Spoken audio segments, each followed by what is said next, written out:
fort, j'ai soulevé pas toi comme Mjolnir. Tout c'est moi comme Mjolnir. Souffle dans ma trompette carioca. Si le rap est un game, je le carioca. J'ai soulevé pas toi comme Mjolnir. Tout c'est moi comme Mjolnir. Souffle dans ma trompette carioca. Si le rap est un game, je le carioca.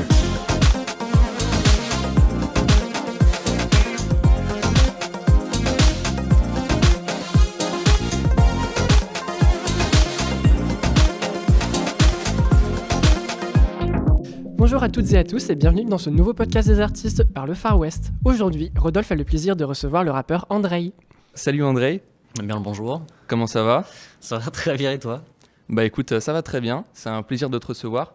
On vient d'écouter une de tes musiques en introduction, intitulée, alors j'ai du mal à la prononciation du titre. Je vais te laisser essayer au moins une fois. Mjolnir 2000. Impeccable, ok. C'est ça. Et du coup, c'est en référence à quoi d'ailleurs ce titre? Alors Mjolnir, en soi c'est le nom du marteau de Thor, parce que je suis un geek, parce que je lis beaucoup de BD, des trucs comme ça, et que c'est dans la chanson. Et 2000 c'est juste pour le côté un peu bowling. Tous les objets du bowling, ils ont un petit 2000 ou un laser après, D'accord. tu vois, ce genre de petit blaze comme ça. En référence au clip du coup qui... Ouais, c'est ça, Ok. qui se passe dans un bowling, du coup, ouais. J'imagine que tu aimerais commencer peut-être par te présenter à nos auditeurs. Oui, du coup moi je m'appelle alors Thomas, c'est mon prénom, mon nom de famille c'est Andrei et je fais de la musique entre rap, chanson, un peu de tout, beaucoup de formes on va dire différentes, c'est assez hétéroclite, voilà. Et ça fait donc plusieurs années que tu as commencé la musique, si je me trompe pas, plus de 4 ans. Du moins, ça fait 4 ans que tu as sorti ton premier single. Ouais, carrément. Et qu'est-ce qui t'a lancé dans cette passion? Et je dirais moi j'ai fait des études de cinéma, j'ai faisais du théâtre à côté, des trucs comme ça, et à un moment tu fais plein de choses, et puis tu t'essayes à plein de choses, et puis après tu te dis on va faire une première chanson, et tu vois que ça rend pas trop mal, et tu te dis peut-être ça peut devenir un projet, et puis tu fais la première bien, et du coup ça te donne envie d'aller un petit peu plus loin, mais je pense que c'était surtout ça fait du bien de trouver un axe quand t'es un peu couteau suisse comme moi, c'est-à-dire t'es moyen à peu près partout, de trouver un axe où tu dis ah là je sens qu'il y a peut-être un truc à faire plus sympa quoi. Sur les vidéos sur YouTube que tu as postées, on voit que tu joues de la guitare. Et du coup, est-ce que tu avais déjà une relation auparavant avec la musique? Enfin, je sais pas, est-ce que tu as appris par exemple la guitare avant de te lancer, ou alors tu t'es lancé en fait comme ça Alors niveau musique, moi je viens d'une famille de musiciens, genre mon père est violoniste. Ma maman est prof de danse classique, j'ai 2 frères qui font de la musique et tout, une grosse famille musique forte. Et en gros, j'ai fait au début du violon comme le daron pour faire semblant, mais en fait j'étais pas très bon. Et après, j'ai commencé à faire de la guitare. Et je me suis rendu compte que j'aimais pas tant faire de la guitare, mais plus écrire et chanter, d'avoir quelque chose qui m'accompagne en fait. Et la guitare, ça a surtout été ça le déclencheur de ça me permet de chanter en fait, ça me permet d'avoir une base et c'est plus D'accord. agréable pour travailler quoi. Et donc, du coup, en général, les instrumentales, c'est de toi? Pas du tout, alors jamais même. Ah En gros, moi je compose, j'arrive avec ma chanson qui est écrite guitare-voix. Et après, et ça c'est l'avantage d'avoir fait des études de cinéma, c'est que souvent il y a des parties, il y a ingé son, il y a des trucs comme ça. Et pendant longtemps, c'était un ami du BTS audiovisuel qui s'appelle Mathieu Barbier, qui fait encore de la musique, et qui avait fait mes premiers sons. Donc ça va être Les Yeux Noirs, Bondo, je crois que c'est à peu près tout. Ouais. Ça c'était fait avec Mathieu, et puis là récemment je travaille avec quelqu'un qui s'appelle Arthur Meyer, qui est pareil un autre ingé son, un ami, et avec qui on a fait le tout dernier Mjolnir. Voilà. Mais D'accord. moi je fais très peu de prod, genre je suis nul, un peu nul complètement même. Voilà. Bon, en tout cas, tu te débrouilles à la guitare, visiblement. Et du coup, si j'ai bien compris, tu travailles avec d'autres artistes, pour notamment les instrumentales, mais aussi pour en featuring avec... Oui. Oui, ça c'était rigolo. En gros, il y avait une scène ouverte à Paris dans un truc pareil universitaire, un peu comme ici.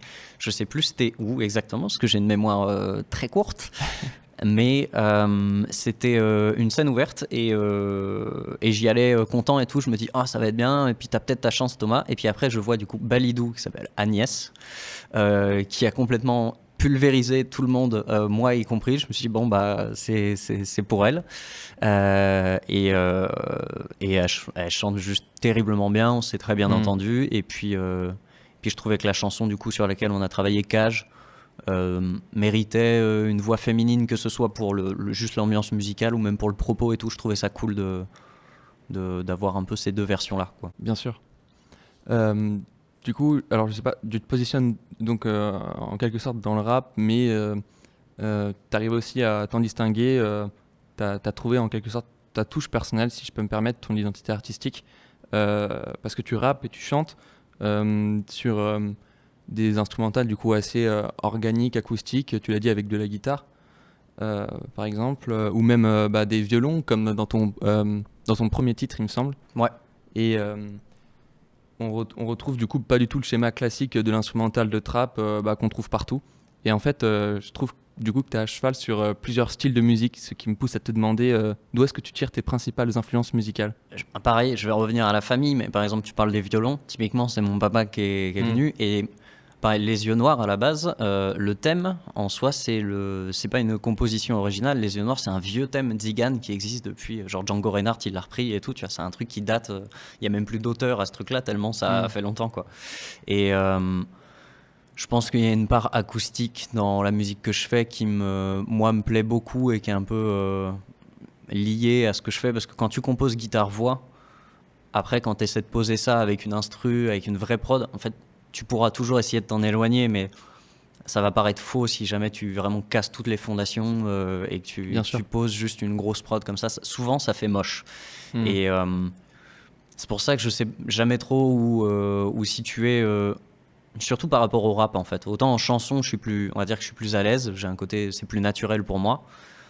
Autant en termes de rap, c'est là où c'est un peu des expériences à chaque fois. Même Mjolnir en soi, c'est l'instru, elle me fait encore rire, c'est un peu kitsch volontairement. On a été chercher des sons qui n'ont aucun sens, il y a des vieux pianos chinois derrière et tout. Enfin, c'est un truc un peu bizarre le rap, c'est toujours un peu une expérience pour moi. Et après, en termes d'influence, ça peut aller pour ce qui est de la chanson, mon artiste préf, on va dire, ce serait Linda Lemay, qui est une parolière la meilleure, quoi. Après tous les classiques de chansons françaises, Aznavour, etc., Brassens et tout.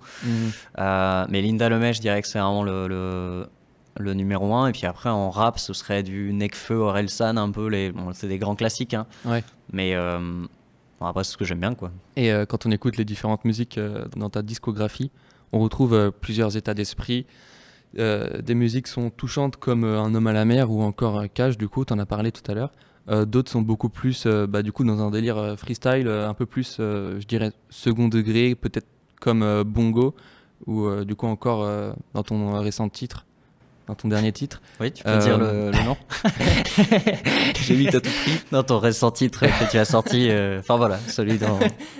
Oui. Dans Mjolnir 2000. Comment est-ce que tu abordes la composition d'une musique où est-ce que tu trouves du coup ton inspiration? Pareil, il y a vraiment deux univers. Tout ce qui est chanson, c'est là où je vais, on va dire, m'appliquer le plus possible. Surtout en termes de sincérité, on va essayer de chercher quelque chose qui me ressemble. Soit c'est par rapport à un truc que j'ai vécu, soit pas du tout, etc. Mais l'inspiration, ça se trouve, je sais pas, c'est assez... Moi, je sais que j'ai eu, pour ce qui est des chansons en tout cas, ça vient à un moment où tu as le temps d'y réfléchir. En fait, c'est bête, mais tu as le temps de rien faire et de te poser des questions sur toi, de te dire qu'est-ce qui m'a ému récemment, qu'est-ce qui m'a touché, est-ce qu'il y a moyen d'en faire une chanson? Parce que parfois, tu es ému sur des trucs, tu te dis c'est incroyable ce qui m'est arrivé, il faut absolument que je le raconte, mais en fait, c'est moche, c'est pas une chanson, ou alors ça se raconte pas, ou alors c'est trop... sans que ce serait pas très pudique de le faire. Et du coup, les chansons, on va dire, c'est plus difficile, mais c'est plus libérateur quand tu y arrives. Et le rap, c'est l'opposé. C'est l'exercice de travail. Moi, le rap, j'adore écrire du rap juste parce que c'est mécanique, avec les mots, avec même ça me fait rire. Moi, c'est toujours agréable d'écrire un truc et t'es là, celle-là, elle est drôle. Et c'est là où c'est très bipolaire comme style, surtout avec Mjolnir, le récent, qui est encore plus une sorte d'ego trip de second, triple degré. C'est archi vulgaire et tout. Enfin, c'est la première fois où je me suis dit, celui-là, il faudra le montrer aux parents quand même. On va voir comment ça se passe et tout. Alors ça, j'ai de la chance, ils sont super, mais c'est vraiment essayer de mêler les deux, de continuer à s'amuser autant que possible, que ce soit dans la réalisation des clips de rap, de Mjolnir ou de l'écriture qui est hyper ludique. Et après, utiliser tout ce que tu as appris un peu là-dedans pour choisir les bons mots quand il s'agit de faire une chanson et te dire, voilà, ce thème-là, il me parle, maintenant on va essayer de soigner le truc, quoi. Personnellement, un de tes titres m'a beaucoup intéressé, c'est Tout va bien. Pour les auditeurs, est-ce que tu pourrais expliquer rapidement de quoi parle cette musique ? Oui, Tout va bien, en gros, ça parle du... Comment on va appeler ça ? Un peu du truc qu'on a tous, t'es dans le bus, tu t'ennuies, il se passe rien dans ta vie en général, et t'as ce moment où tu te dis, ce serait cool que le bus là il se fait percuter par une voiture, il y a 15 gars qui sortent, ils flinguent le bus, mais moi je m'en sors parce que je suis un putain de héros, et une fois qu'on aura terminé ma journée, le lendemain je me réveille, je raconte tout à mes potes, et je leur dis, c'était difficile. Ce truc là où parfois on va aller chercher des choses, alors que ça nous arriverait dans la vraie vie, mais ce serait un cauchemar, quoi. Tu te dis, t'as pas envie que ça te tombe dessus, mais cette petite envie morbide, il y a Nekfeu qui en parlait, il dit envie morbide, au fond t'espères un drame, un truc comme ça. Il y a une phase comme ça qui, c'est un peu cette punch là tirée et fait en une chanson, parce que c'est un sentiment que j'ai beaucoup eu surtout quand t'écris, en fait, quand tu cherches à écrire des trucs, comme je te disais, t'essaies de retrouver ce qui t'a ému et tout, et parfois tu te dis, mais je suis en train d'étirer un truc, genre bon Thomas, t'as juste perdu tes clés, il n'y a pas une chanson à faire là-dessus et tout, et tu te dis non, c'est nul, je devrais avoir un décès, tu vois, je devrais avoir un enterrement à raconter, je devrais avoir un ami qui est mort du cancer ou un truc comme ça, juste parce que tu te dis ça me rendrait un peu stylé, tu vois. C'est ce truc-là que j'essaie de raconter qui est un peu terrible, qui est un peu nul, hein, Non, c'est clair. Mais du coup, pour toi, est-ce qu'écrire des musiques touchantes, c'est avoir des histoires personnelles à raconter ? Je pense que ce serait mentir que tu as besoin de rien et que tout le monde peut écrire comme ça à partir de rien. Je pense que c'est une question de sensibilité. Je vais citer mon père. Voilà, je suis un gars comme ça. Mais en gros, mon papa, il a une histoire assez stylée de... Lui, il a vécu en Roumanie, il a quitté la dictature, il est arrivé en France et tout. Genre, vraiment, c'était la guerre, tu vois. Genre un truc assez stylé. Du coup, quand toi, tu es le fils d'un papa un peu héros comme ça, tu te dis, mais moi... Qu'est-ce que je passe le bac à 18 ans, peut-être je pleure parce que je me suis fait quitter, mais toi t'étais là sans papier à courir en train de, tu vois, des trucs comme ça, tu vois. Du coup forcément tu compares, et mon papa me disait à juste titre, il fait c'est pas une question de ce que vous vivez, c'est une question de comment tu le ressens. Si pour toi c'est votre sensibilité qui fait tout, si t'accordes de l'importance là-dessus, et ce que tu vas raconter et tout, ça n'a aucun lien, et c'est ça qui vous rend humain, c'est ça qui vous rend artiste et tout. Donc non, je pense pas. Je pense qu'il faut juste beaucoup travailler sur sa musique, et puis après, moi personnellement, plus j'avance en écriture, plus j'essaie d'écrire sur des sujets qui me ressemblent un peu moins, genre, ou alors je vais prendre vraiment une anecdote à moi et je vais vraiment la cacher dans une chanson un peu plus.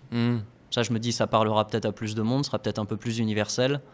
Et en même temps, moi, ça m'entraîne aussi à pas tout le temps dire « Regardez-moi, moi je suis triste, moi je suis triste. » Alors parfois, on en a besoin, mais c'est pas nécessaire, non. Tout le monde peut écrire des belles chansons. Merci André pour ces paroles sages. J'ai terminé comme Ratatouille, comme tout le monde peut cuisiner, quoi. C'est vraiment... Pardon, c'est le chef, il dit ça. Bref, oui. Mais merci beaucoup de nous avoir accordé un peu de ton temps. C'était un plaisir, et pour la fin du podcast, tu vas nous interpréter à la guitare. Je t'ai pas demandé d'ailleurs quel titre tu vas nous interpréter. Je me suis dit, il va lancer une chanson comme ça, je vais à la guitare, Eddie Mitchell. Je vais vous faire une chanson que je fais qui n'existe pas sur les réseaux ou quoi, comme ça sera un petit c'est un truc un peu en test, mais ça s'appelle Mensonge bleu. Voilà. Cool. Bon bah, c'est parti. Quant à nous, on se retrouve pour un prochain podcast des artistes. Bye bye les étudiants.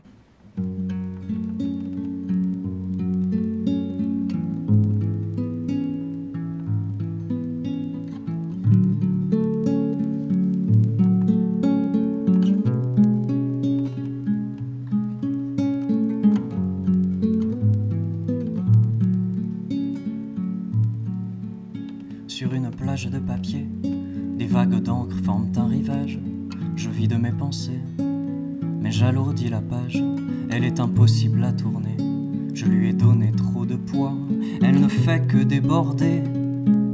Je lui ai donné trop de toi.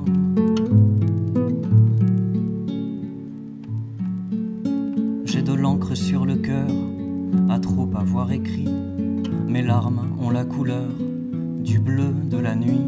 Je déverse contre toi des mots trop en retard.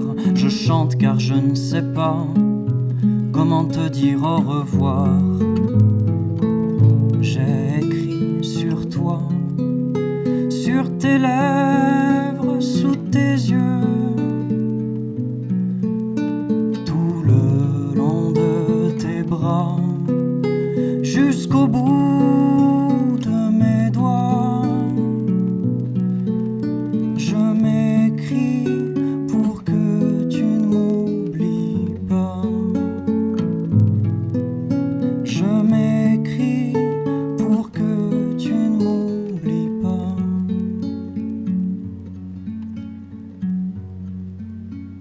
J'ai noyé le réel dans des poésies impossibles, où la pluie remonte au ciel, où nous sommes invincibles dans ces mensonges bleus.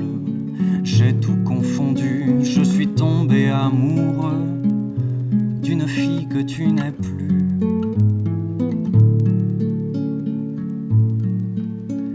J'ai écrit ton retour par-dessus mes ratures.